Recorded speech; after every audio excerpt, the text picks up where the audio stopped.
With any luck, this will work. Hi, I'm Laura Phillips, high performance coach based in Singapore. We work with high achieving peak performers in their respective field worldwide. So, C-level executives, business owners, founders, and high net worth individuals, primarily between Sydney, Singapore, Dubai, and London, but we do work with people globally, as I mentioned. I wanted to showcase a tool that you can build for yourself using AI. Personally, more and more so as a coach, I've been creating custom tools for my clients using AI, and it's actually very straightforward to do if you know what to include in your prompt and the desired outcome that you are looking to achieve. So, if you are here today, I want you to pay attention to how we can leverage AI, because with the right input, we can get an amazing output.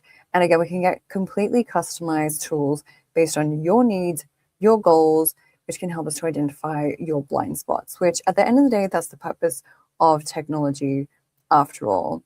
So let's dive in. Let me see if I can remove some of the chaos on this screen. It's been a while since going live, and I'm very out of touch with how to use the technology. So apologies, it's going to be a little bit clunky. If you do like what I've built today, please just send me the word dashboard on LinkedIn and I will send you all the information you need to create this yourself. It's very straightforward. It took me all of 15 minutes, which is 1% of your day, by the way. So that was easy for me because I'm a coach. I know what to look out for. And because I've built it once, it's easy to customize it based on your needs.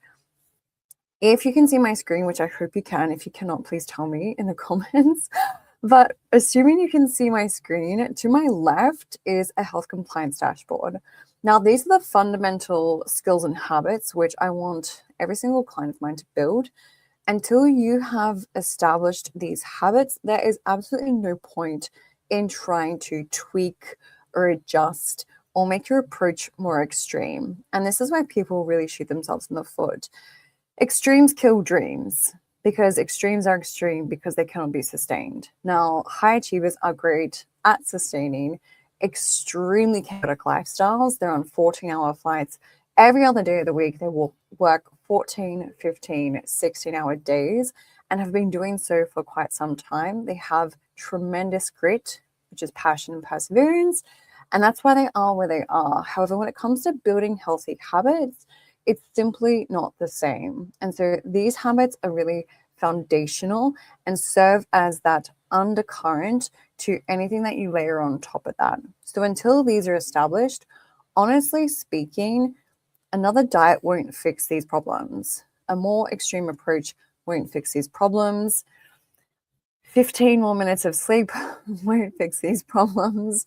These are really, really critical in taking your performance from where it is to where you want it to be.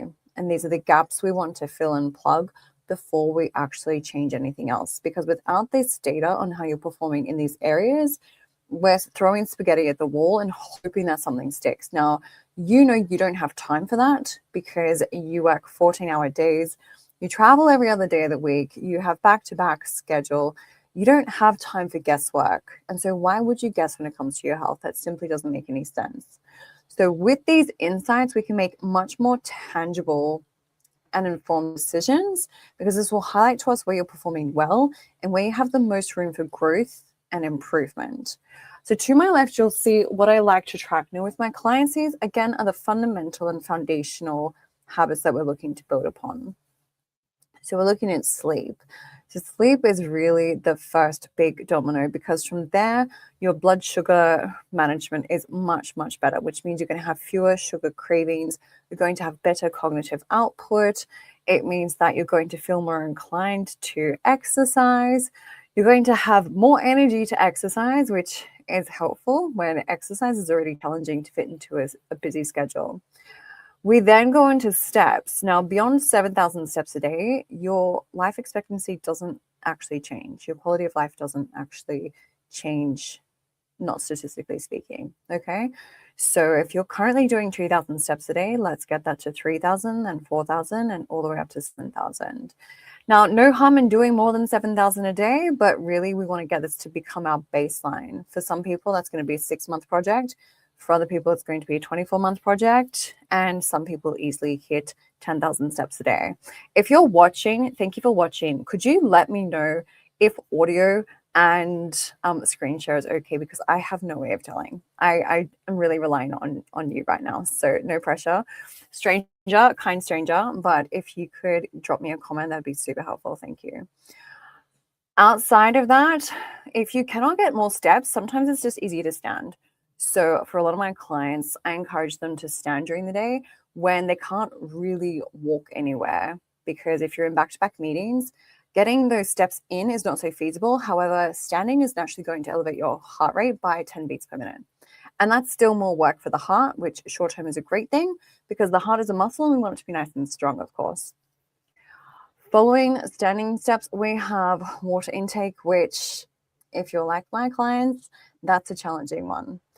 A lot of people find it hard to drink water, especially when they're cold. And in Singapore, although it's hot all the time, the aircon can be vicious. All right.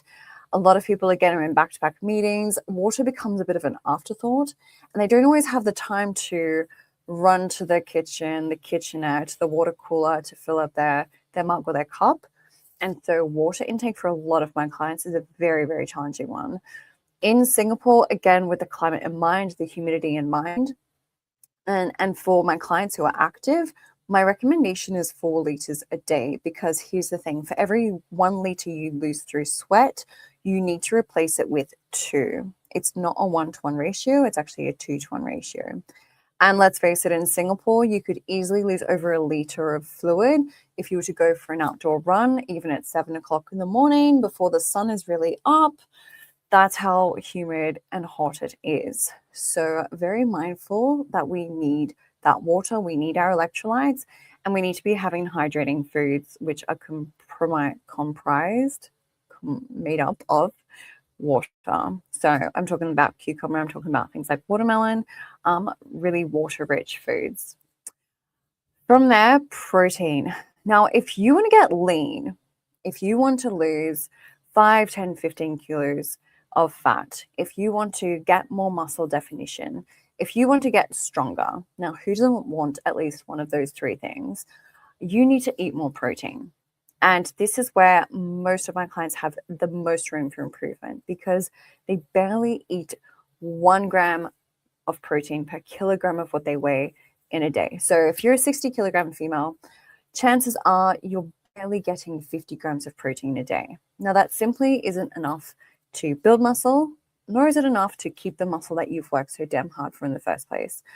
So my starting point for my clients is 1.5 grams per kilogram of what you weigh every single day. Again, if you're 60 kilograms, that's going to be 90 grams of actual protein every 24 hours. Whether you train, whether you don't train, doesn't matter. Every single day you need that.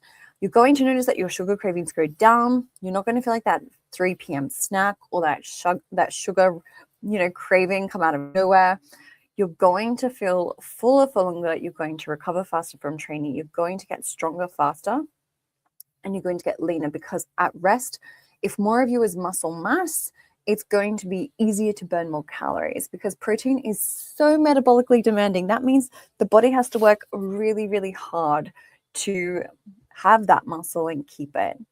It's very, very energy consuming. It doesn't make sense for the body to have a lot of muscle mass. So it really has to earn that muscle, and it really has to fight to keep it. That's a good thing. Okay. For a healthy metabolism, that's a really good thing. Stemming from protein and on the topic of nutrition, we go into fiber. Now, for women, my starting point is 20 grams per day. For men, it's 30 grams per day. Okay. Men and women have about a 10-gram difference as relates to requirements. So for women, we see between 20 and 30 grams. It's a very individual thing. Some people do better on slightly less fiber, where others do better on higher fiber diets. And the same is true for men. So men, we like to start closer to at least 30 grams a day, even 35, and honestly up to 50 grams per day. Okay. So fiber, just to touch on, we obviously get a lot of fiber from vegetables, from fruits, especially the skin of fruits. So if you have juice, I'm afraid that's not going to count. From whole grains, think legumes, lentils, beans for the people who can tolerate them. That doesn't always sit so well with people from a digestive standpoint, though that is a source of fiber. We're going to go on to mindfulness minutes. MIN here is for minutes. So 1% of your day is 15 minutes. If you're trying to form healthy habits, this is a really underrated hack, because here's the thing. The version of you that is 10 kilograms lighter, who has kept off that weight for 1 year, 5 years, 10 years and beyond, has different thoughts. The only way to form new thoughts is to spend time being mindful and building that self-awareness piece. Now, as a habit and as a routine, most of us don't do this. And that's where we create those unlocks. That's where so much potential lives if we make the time to connect with it.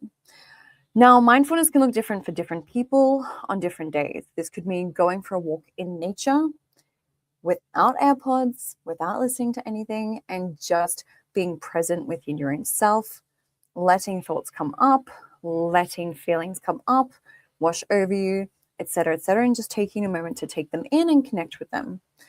For me personally, now I say this as someone who has lost 15 kilograms and kept it off for over 15 years. My preferred practice for mindfulness is journaling. I love writing. And I will ask AI for some high leverage journaling prompts. Now, I'll typically steer those questions in a direction if there's an area of my life I'm looking to focus on, if there's one big bottleneck I'm trying to break through. I kind of guide those prompts based on, where I feel a little stuck or unsure. And doing this every 2 weeks, or I set myself up on my own self date. I take myself out for a journaling date and I write and I write and I write and I write. I have some amazing breakthroughs. I am able to see things from different perspective. I'm able to problem solve things that have been top of mind, bugging me, things that I've been working on and I feel like I'm making no headway on. And the same is true for weight loss and fat loss, because if you always do what you've always done, you'll always get what you've always got, right? And what got you here won't get you there. So if you're the type of person who is super extreme during like January 1st or 2nd, you're like all or nothing for those 30 days. And then the same things happen in July. You do like dry July and you go, again, super extreme for 30 days. You lose like 3 kilos because you've cut out the alcohol, you've cut out the carbs, you've cut out the sugar, the processed foods. You've basically deprived yourself and had a really miserable month, but you've lost 2 kilos or 3 kilos. So, there's that. But you've not actually lost weight long term. You've not actually lost 5 kilograms and shifted from 75 kilos to 70 kilos for 365 days. If that's not me describing you right now, then this is what you need to work on. Okay? Because again, long-term results, not just weight loss and fat loss, but any long-term result comes from a change in how you think. You can't change how you think if you have no awareness of how you currently think, and you cannot have awareness of how you currently think if you don't make the time to understand that. And so that's where mindfulness minutes comes into the equation. Okay, my suggestion is start with 15 minutes a day. For some people and for some people's schedules, it might make more sense to do 90 minutes every week. Okay, so make it work with your schedule, but that's my starting suggestion. Weight. So just tracking your base weight, get up in the morning, go to the bathroom, weigh yourself, obviously before food, before liquid, without clothes on, and you just record that. Now, if you're living a consistent lifestyle, your weight shouldn't be fluctuating by more than 1.5 kilograms, honestly. But the thing is, most people are not living a consistent lifestyle, and that's why their weight reflects that. We move on to alcohol. So how many standard drinks are you having in a week? That's where I like to begin with my clients. Now, for each person, I like them to focus on 2 things at once. So as I've starred here, you can see we have sleep and fiber as being the 2 biggest focuses. Think of everything else as we're observing it, but we're not trying to change it right now, okay? Whereas with these 2 focuses, the way I've designed the dashboard is so that we have 2 focuses on any given point in time, at any given point in time, okay? So these honestly should stay the same for at least 90 days because it takes at least 66 days to form a new habit, and even up to 250 days.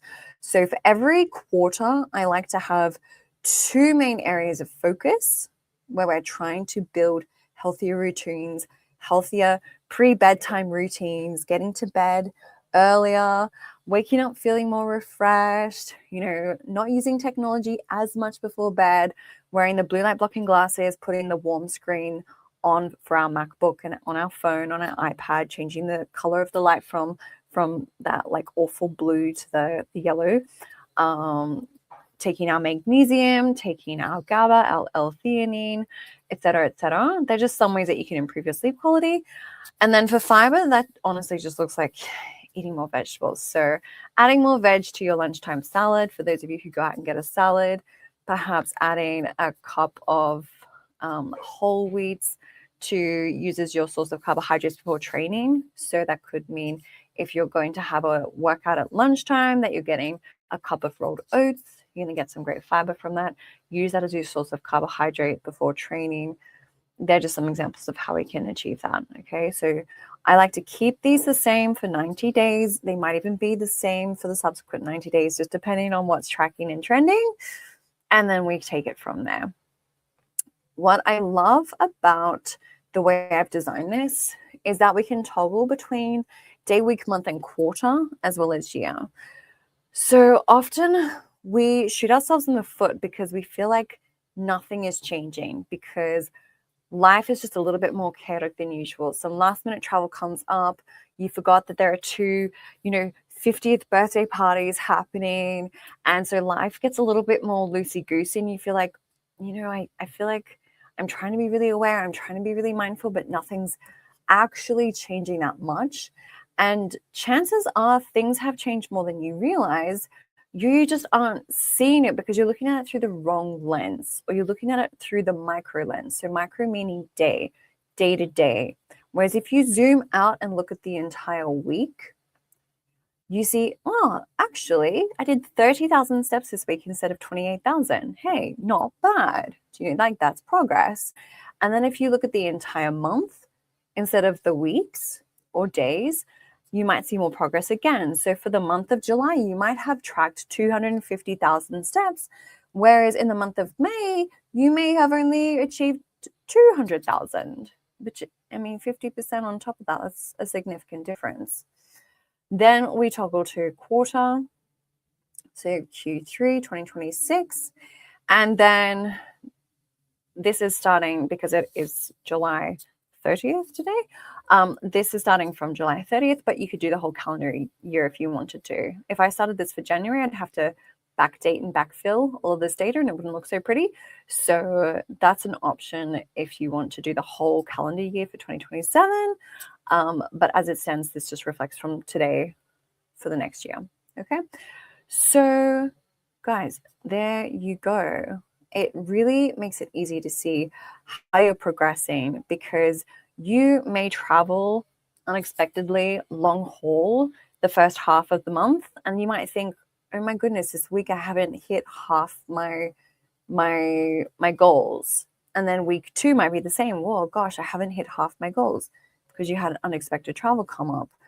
But if you zoom out and look at the whole month, you still might be ahead. So it's really important that you have this micro, meso and macro lens on your health goals, and all goals, to be completely honest, rather than just looking day to day on everything every single day.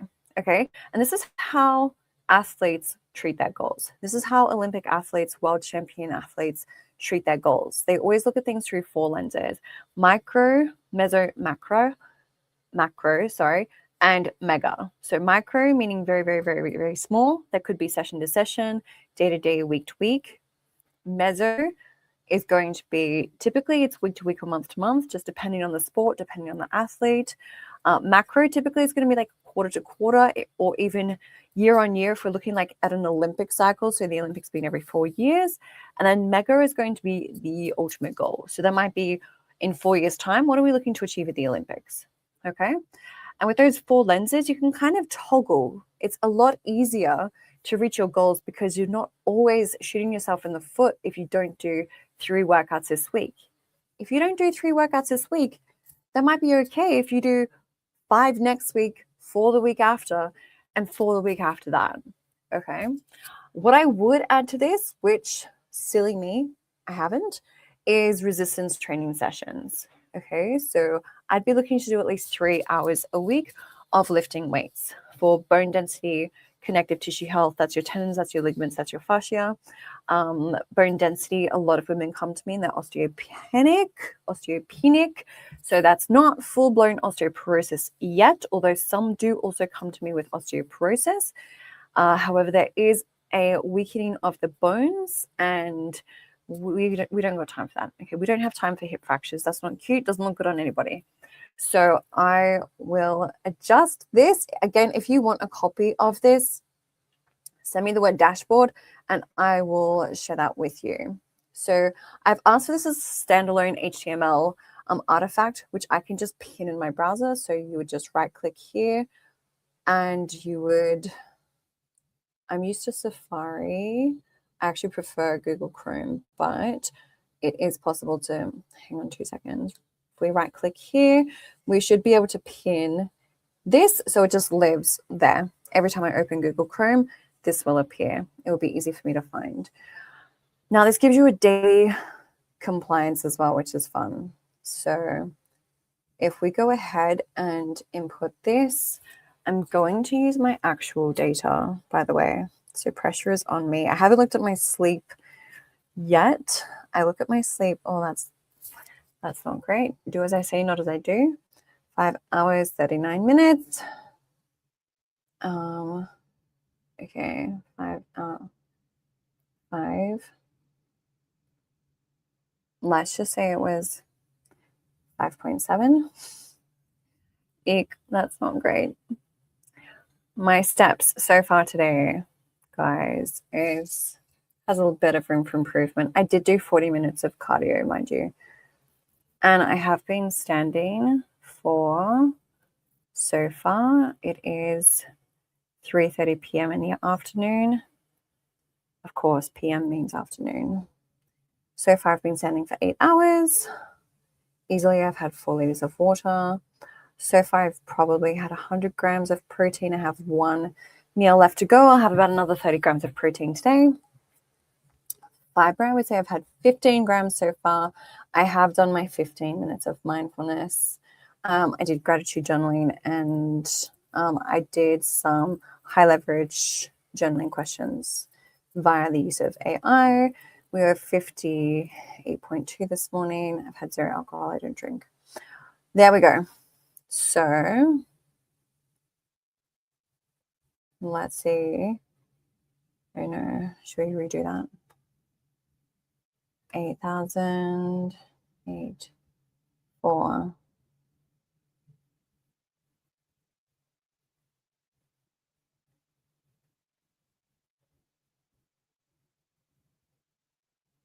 Let's see if this is going to reflect.